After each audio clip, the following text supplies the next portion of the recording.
চলো বন্ধুরা, আজ আমরা যাব রাজধানী কাঠমান্ডু থেকে মাত্র 16 কিলোমিটার দূরে অবস্থিত চন্দ্রগিরি পাহাড়ে। সমুদ্রপৃষ্ঠ থেকে পাহাড়টির উচ্চতা 2551 মিটার, যেখানে রয়েছেন ভগবান ভালেশ্বর শিবের মন্দির। আর এখান থেকেই কাঠমান্ডু উপত্যকা ও বিশাল হিমালয়ের দৃশ্য দেখা যায়। চন্দ্রগিরিতে যাবার জন্য আমরা এখান থেকে রোপওয়ে করে নিলাম আর তিনজনে ভিউ এনজয় করছিলাম। Going to top of the hills from Ropeway. See, sir, how are you feeling? I'm feeling so nice. It's really awesome. That's, the weather is very pleasant. Okay, And you? And it's raining. You are enjoying, We are right? enjoying. রোপওয়ের এই ছোট্ট একটু ফাঁক দিয়ে আমরা বাইরের বৃষ্টি দেখছিলাম। Right?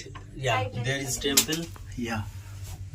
See the view of Kathmandu, but it's foggy because it's raining. Yeah. দেখো কতটা এক্সাইটেড লাগছিল। ওই যে দূরে এখনো অনেকটা, ওইখানে আমরা যাব, ওই উঁচুতে মন্দিরে। Sir and ma'am are really enjoying, but sir is feeling so cold.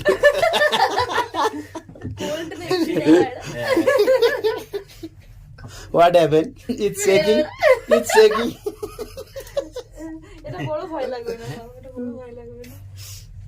बोलो सर, क्या हो रहा है आपको? We are enjoying. No, आपको नहीं. No, you are not enjoying. You are feeling scary. See?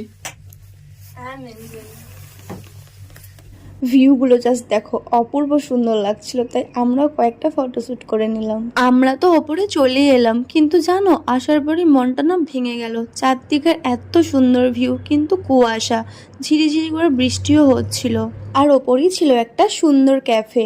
বৃষ্টি থামার ওয়েট করার জন্য আমরাই ক্যাফেতে এসে বসলাম। ক্যাফেতে বসেই আমি ক্যাফের বাইরে দিয়ে বাইরের দৃশ্যটা দেখছিলাম, কিন্তু জানো তো এত বৃষ্টিতে এত কুয়াশা হয়েছে, পুরো সাদা সাদা লাগছিল, কিচ্ছু দেখা যাচ্ছিল না। ভেতরে বসে আর কি করব, বাইরে এলাম, এসে তো দেখি থামার জায়গায় বৃষ্টি বেরিয়ে যাচ্ছে। বাইরে এরকম বৃষ্টি আর শুধু শুধু কি আর ক্যাফেতে বসে থাকা যায়? তাই আমি এই কাউন্টার থেকে কয়েকটা খাবার অর্ডার দিয়ে দিলাম। তাতে ছিল ক্যাফেচিনো, মোমো আর নুডলস। বৃষ্টি থামার পর পরবর্তী পার্ট নিয়ে আসছি খুব তাড়াতাড়ি। সাবস্ক্রাইব করে দিও।